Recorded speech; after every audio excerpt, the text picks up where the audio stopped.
What is up, YouTube? Today we'll be doing another video on the 5th gen Ram. We'll be adding a 3.5-inch lift kit, leveling kit, whatever you want to call it. But before we get to it, definitely hit the like button on this video and smash that subscribe button. So here's my 5th gen Ram in a flame red. It is 4x4 stock height. And we are going with the Rough Country 3.5-inch kit. I know there's talks back and forth between the Rough Country and the Ready Lift. To be honest, it looks like the same thing. Ready Lift may have a little bit of difference in material, but it still can get you this where you want to be. Ready Lift, Rough Country, to be honest, I think they're going to be riding the same thing.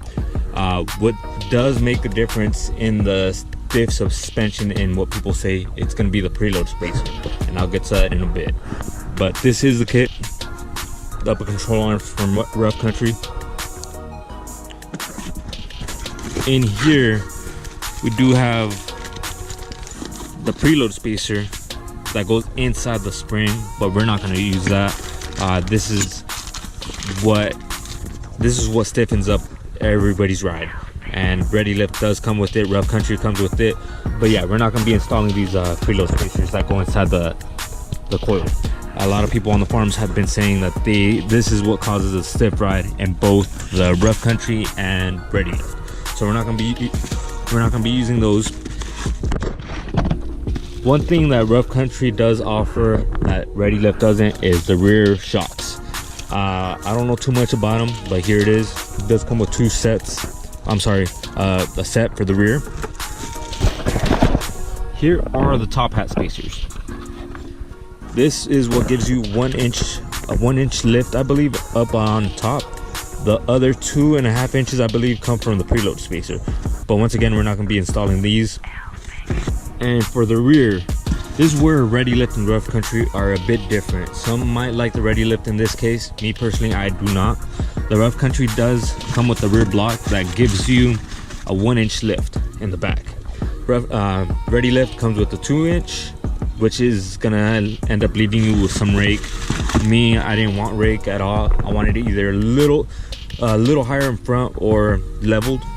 So I went with another reason why I went with the Rough Country.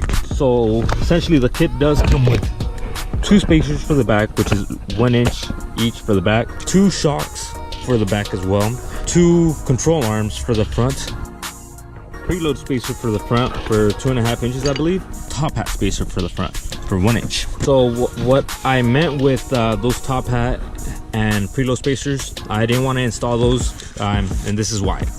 So I was looking around for my best choice. People were telling me to go with the Bilstein shocks. Some people were telling me just to go with the 3-inch top hat spacer. Luckily, I found a company called Supreme Suspension. Their customer service was excellent. They explained everything that I had questions for. And this is what I'll be replacing the preload and top hat spacer with. So this is another top hat spacer from Supreme Suspension. It goes right above your shock tower, your strut tower, and this will give me the 3.5 inches that I would have gotten with the Rough Country preload spacer and top hat spacer. But from the information that I've gathered, top hat spacers don't affect the ride quality as much. And this is another cool little paper that explained a lot, pretty much saying 1 inch thick top hat spacer is going to give you 2 inches of lift. So whatever your top hat spacer is, double that, and that's how many inches of lift you will be getting. So once again, you guys, this truck is on factory suspension, and I will be adding a hopefully 3.5 inches of lift up in front. I should be at 40 inches up in front if everything is right. Now as for the back, we are at about 38.5, so they should be up to 39.5 inches with the rear block.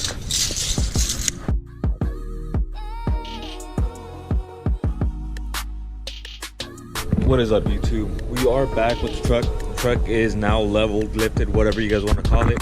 It has been a few days since I received the truck back from the shop, and I love it. I love how it looks. The ride is definitely not what I expected in a good way. I thought it was gonna be a lot more rougher than what it is, but yeah, let's check it out. Here it is, you guys. Let me give you guys a back shot.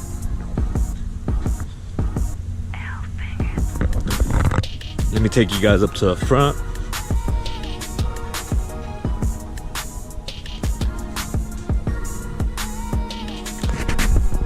Now, just like how we did the measurements before we leveled it out, I want to show you guys that.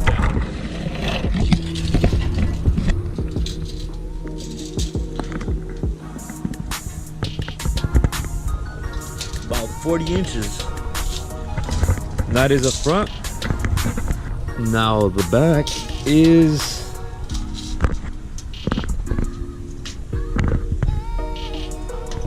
about 40 inches. Even though they both rate 40 inches, I do see the back sitting a little higher than the front, but you really have to focus in to see the difference. For the most part, any average person is going to see it as a equal level kit, equally height on both sides. But I do love the new look, you guys.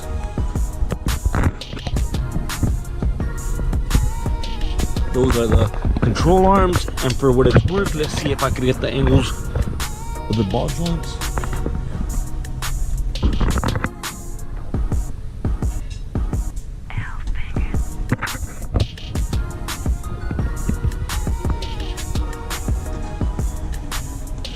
Now, I hope you guys were able to see those angles. I don't know how good these GoPros are on dark light or shadows, but as far as the ride quality, you guys, I will tell you this, the average person that will drive this truck will not notice a thing. Me, since I'm the owner of the truck, I did notice a little bit more stiffer than usual. Not too bad at all. Not too bad at all. I love how it rides. It's really, really, really close to stock. But once again, I did not add the preload spacers. The shop that told me that the shop that installed it for me told me that it was a pain to put that top hat puck in because it was larger than usual, than average. But I don't really care. I mean, that's what I paid, and I paid them to do that. But other than that, I love it, you guys. Now, if you guys are interested in getting the same level lift as me, I will put the links down below in the descriptions on what exactly I used. But once again, you guys, it rides nicely smooth. Alignment was back to normal. No complaints whatsoever, you guys. But yeah, other than that, make sure you hit that subscribe button and smash that like button. I'll catch you guys on the next video, and stay tuned.